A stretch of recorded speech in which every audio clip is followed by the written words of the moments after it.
The New York Mets are reportedly interested in free agent outfielder Austin Hayes as they continue their aggressive roster transformation following the recent trade of Jeff McNeil to the Oakland Athletics. The move signals another step in President of Baseball Operations David Stern's comprehensive overhaul of the franchise. According to John Heyman of the New York Post, the Mets have emerged as a potential landing spot for Hayes, who was previously connected to the Kansas City Royals before they signed Lane Thomas and acquired Isaac Collins. The 29-year-old outfielder represents a practical addition to a Mets outfield that has undergone dramatic changes this winter. The Mets' outfield situation has become increasingly urgent after a series of departures. 7 of the 9 players who took plate appearances as outfielders in 2025 are no longer with the organization. Cedric Mullins, Starling Marte, Jesse Winker, Jose Siri, and Jose Azocar all became free agents, while Brandon Nimmo was traded to Texas and McNeil was dealt to Oakland just this week. A proven platoon option. Hayes brings a solid track record to the table, posting a career .262/.313/.435 line that translates to a 105 WRC+. His 2025 season aligned with those numbers, as he hit .266/.315/.453 for the same 105 WRC+ mark. While not spectacular, these figures represent consistent above-average production. The right-handed hitter's most valuable asset is his effectiveness against left-handed pitching. Hayes has crushed southpaws throughout his career, posting a .282/.340/.479 line with a 124 WRC+ when holding the platoon advantage.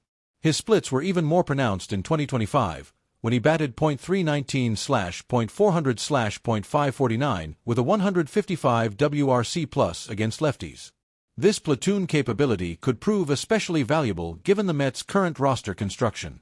Prospect Carson Benj, who is expected to compete for playing time, is a left-handed hitter who struggled against same-side pitching in the minors. Benj hit just .232/.407/.326 against lefties compared to .295/.379/.512 against righties. Filling multiple needs. Hayes wouldn't just address the Mets' outfield depth concerns.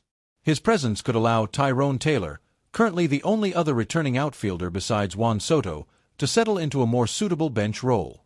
Taylor has struggled offensively for 3 consecutive seasons, including a .223/.279/.319 line with a 70 WRC+ in 2025. The veteran's defensive versatility adds another layer of appeal. While Hayes hasn't played center field since 2023, he handled the position regularly before recent injury issues. His ability to cover multiple outfield spots could provide manager Carlos Mendoza with valuable flexibility. However, Hayes does come with some concerns. His defensive metrics have declined over the past 2 seasons, earning negative grades from both defensive runs saved and outs above average. Additionally, injuries have limited him to fewer than 103 games in each of the last 2 years. Part of larger strategy. The potential Hayes signing fits into the Mets' broader approach this offseason. Rather than pursuing expensive, long-term commitments, Stearns appears focused on adding complementary pieces that won't block the organization's developing prospects. Even if the Mets do sign Hayes, their outfield work likely won't be finished. The team has been connected to bigger names like Kyle Tucker and Cody Bellinger, while also showing interest in trade candidates such as Lars Nootbaar and Ramon Laureano. Luis Robert Jr. remains another possibility, though his $20 million salary and injury history present different challenges. The McNeil trade, which netted the Mets 17-year-old Cuban right-hander Yordan Rodriguez while saving approximately $10 million, exemplifies the organization's current philosophy. By creating financial flexibility and roster spots, Stearns has positioned the team to make strategic additions rather than expensive gambles. For Mets fans watching their beloved core disappear piece by piece, the potential Hayes signing represents the type of practical move that could help bridge the gap between past and future. While he may not generate the excitement of a marquee free agent, Hayes offers the kind of steady production and specific skill set that winning teams often need. As the winter meetings approach and the free agent market continues to develop, the Mets' interest in Hayes signals their commitment to fielding a competitive roster while maintaining the flexibility to build for sustained success. Whether that approach ultimately pays dividends will depend largely on how well these complementary pieces fit together when spring training arrives.